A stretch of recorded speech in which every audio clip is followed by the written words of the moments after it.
Good morning, people. Happy beginning of a new block. Hope you're excited to start a new rotation and, uh, you know, change what you've been learning.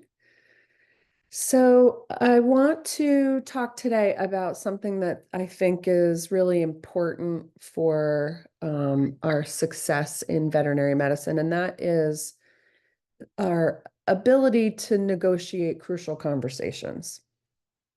Um, this wasn't something that was ever talked about when I was in veterinary school, communication skills. And my experience has been that it's a very important part of being able to navigate the space of being a veterinarian really with competence.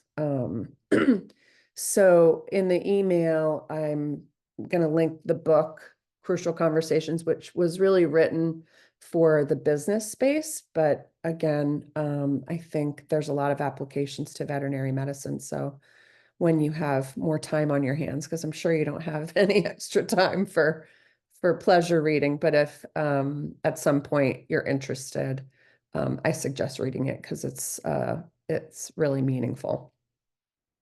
So Crucial Conversation is one in which the authors say three conditions exist. The conversation is high stakes, so really important. There are opposing opinions and strong emotions. And I know you all can right away think of a time when you were engaged in a crucial conversation. Um, and really the importance, as far as I'm concerned, for veterinary medicine is that you want to have skills and you really want, when you're engaging in a crucial conversation, there to be the optimal outcome. Um, we really want to be engaging from our best self and really understanding, making space for the other party's opinion. And one other important point is that these are places that we want to avoid, right? Like, nobody wants to engage in these conversations, but that's something that we can't do.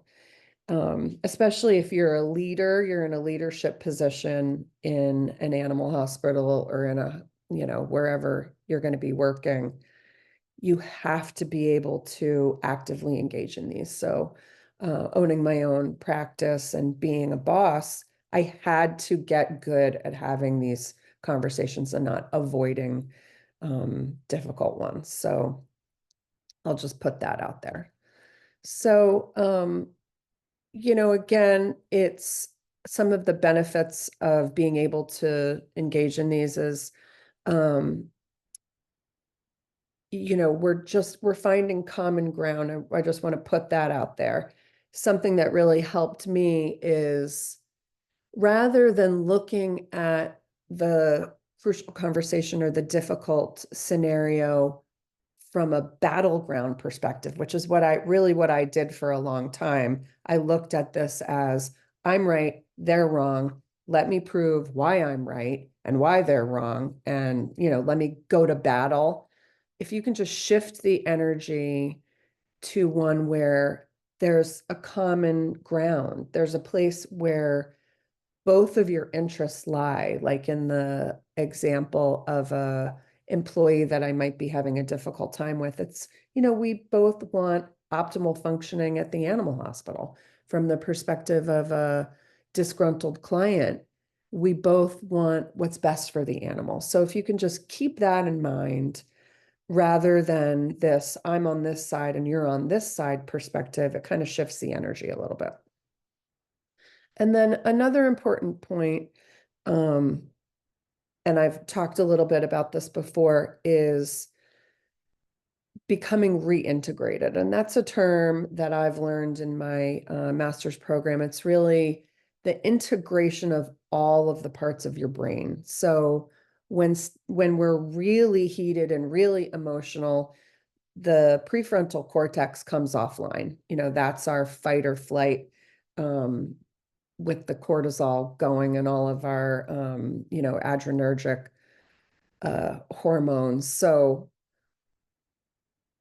where that's when you're, just working from your primitive brain and you're not using your higher brain to make those good choices. So getting yourself into a place where you can access all the aspects of your brain, and allow yourself to make statements from your prefrontal cortex, to calmly be able to engage in these conversations is so important. So however you can do that, if it's possible, if you can say, hey, let's come back and talk about this in 10 minutes, that's optimal, because then you can just take the time to get reintegrated. And if not, just take a deep breath, sigh, do something to ground yourself and bring you back online. So the authors made an acronym, STATE, and if you can remember, State My Path. So that's just some of the important points of trying to engage in these conversations. So the S in STATE, share your facts. So when you're engaging and starting to engage with another party, you really want to state your own facts. So the things that you have observed, you're not making up assumptions about what the other person believes or feels. It's really stating, the observable facts that you've seen. So start there. And then T, tell your story. Then you're going to explain how those facts have led you to believe a story, and that's important. So it's a story rather than stating them as if they are absolute truths. And you're using I statements here. So you're really talking about you, what you've observed, and what that has led you to believe. Try to avoid talking about the other person, like saying, you did this, or you did that, or you made me feel this way. You're really talking about yourself. So you're using I statements. A in state is ask for the other's path. So this is where you invite the other party to share their facts and their stories, so that all can understand how each other sees the issue. So that's, creating a space for the other party to really share what they feel. And then T is talking tentatively. So this is where you're responding with curiosity and questions rather than absolutes.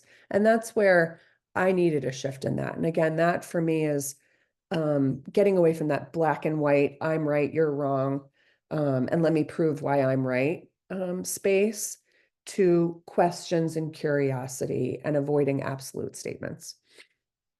And then E is encourage testing. So that's where you really invite the other party to challenge your views and statement.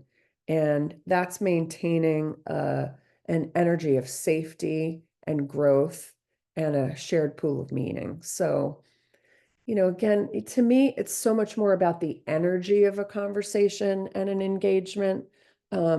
If you're really understanding where the other person is coming from and putting yourself in their shoes, and understanding that there is common ground between what you both want, and really staying in that energy versus the like black and white battleground. So hopefully this was helpful. Reach out if you have any questions. Remember that I'm here if you need anything while Augusta's out, and I'll talk to y'all soon.